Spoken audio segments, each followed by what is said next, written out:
You were blessed with curiosity. Well, I was born with curiosity, but I think everybody's born with curiosity. I don't think I'm a special person for that. Although I did have a Grandma Sonia, that said my curiosity is going to make me special, and if I work it, it will enlarge my world. Boy, was she right. And you described it in Hollywood as your secret weapon, and I love the story about how you got your first job. Oh, I got my first job.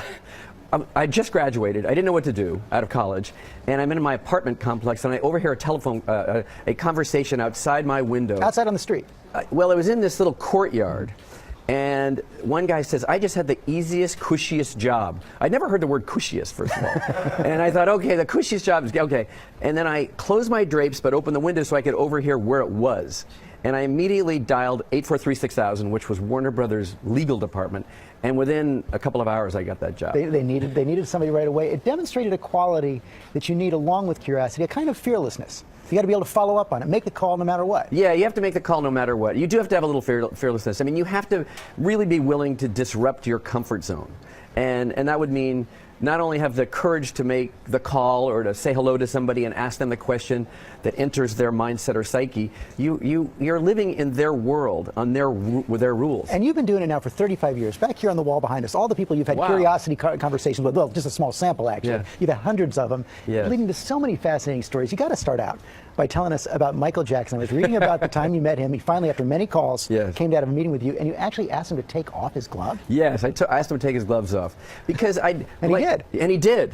But I didn't feel like I could have a real conversation with him. I mean, a real one, like trying to understand how he created music with those gloves on. That was a threshold. And so I said, nervously, "Would you take your gloves off?" And I paused, he stared at me, and he took his gloves off. And he became Mozart. He literally was able to granulate exactly how he creates music, lyrics, beats, songs, and he became a completely professorial type person. And he opened up with just the simplest question, and I think that's what can be so disarming as well, just getting people to explain themselves in some way. Yes. How about with Princess Diana? Princess Diana was extraordinary. I sent her many letters and I would even call the palace. I mean, it sounds crazy, but then I met with Princess. Well, they must have thought you were a little bit crazy. Just said, "Hey, what?" It was a courageous act, but I did, and I got together with her. What I found was that she had such deep humanity. It was palpable. You could feel her humanity.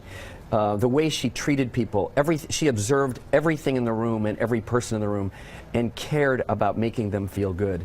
And it was a powerful. You know, not everyone has a Hollywood producer's Rolodex, but you really end the book, and I think this is important, with advice on how people can put curiosity to work for them every day.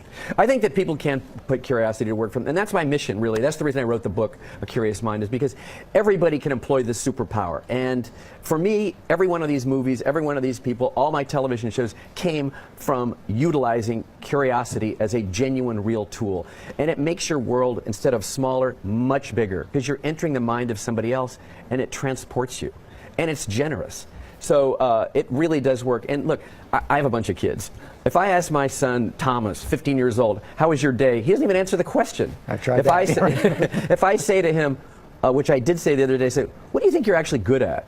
I got a half-an-hour conversation.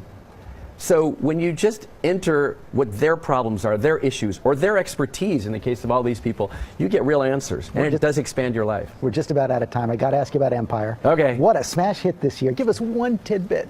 All right, one tidbit on Empire. Okay, because I was pre-asked this, and I tell you, Eminem, I know, loves our show, and I produced 8 Mile with Eminem. I'm going to beg him to get on our show. He and Oprah Winfrey. Somehow I'm going to get one or both of them on our show. If anybody can do it, Brian Grazer can. A Curious Mind is a fantastic book. Congratulations. Wow, Brian. thanks, Great to George. have you here. The book is in bookstores, available starting today.